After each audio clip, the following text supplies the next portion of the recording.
सूतः जैगीषव्यः पुनर्नत्वा षण्मुखं शिवसम्भवम् पप्रच्छ हृष्टस्तं तत्र मुनिभिर्गणपुङ्गवैः जैगीषव्यः करुणाकर सर्वज्ञ शरणागतपालक अरुणाधिपनेत्राब्ज चरणस्मरणोन्मुख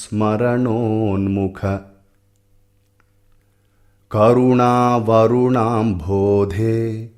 तरणिद्युतिभास्कर दिव्यद्वादशलिङ्गानां महिमा संश्रुतो मया त्वत्तोऽन्यत् श्रोतुमिच्छामि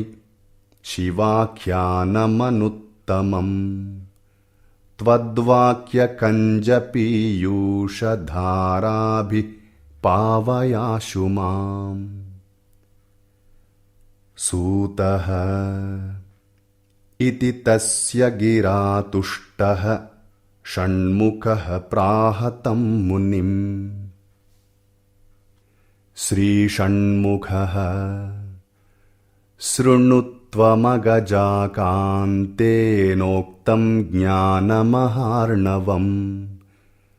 ऋभवे यत्पुरा प्राह कैलासे शङ्करस्वयम्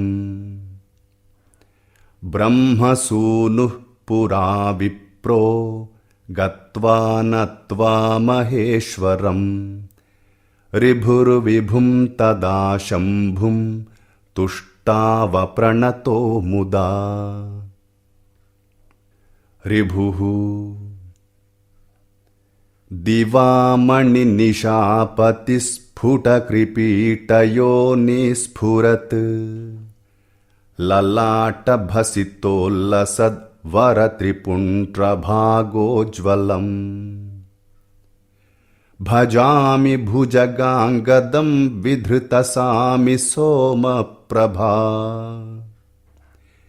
विराजितकपर्दकं करटिकृत्तिभूष्यत्कटिम्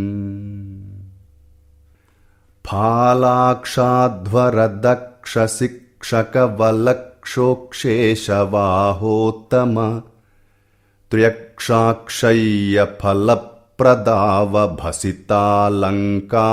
त्र्यक्षाक्षय्यफलप्रदावभसितालङ्काररुद्राक्षधृक्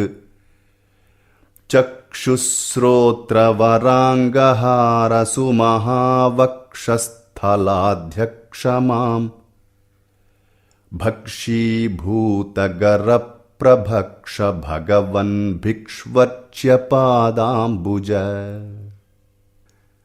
गङ्गाचन्द्रकलाललाम भगवन् भूभृत्कुमारी सख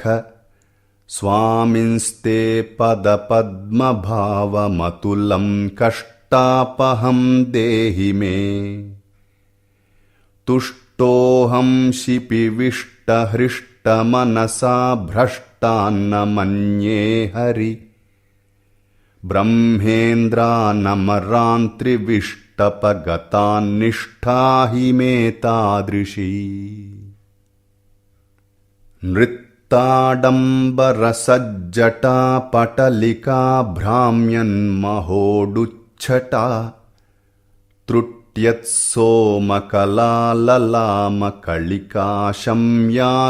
त्रुट्यत्सोमकलाललामकलिकाशम्याकमौळीनतम् उग्रानुग्रभवोग्रदुर्गजगदुद्धाराग्रपादाम्बुजम् रक्षोवक्षकुठारभूतमुमया वीक्षे सुकामप्रदम्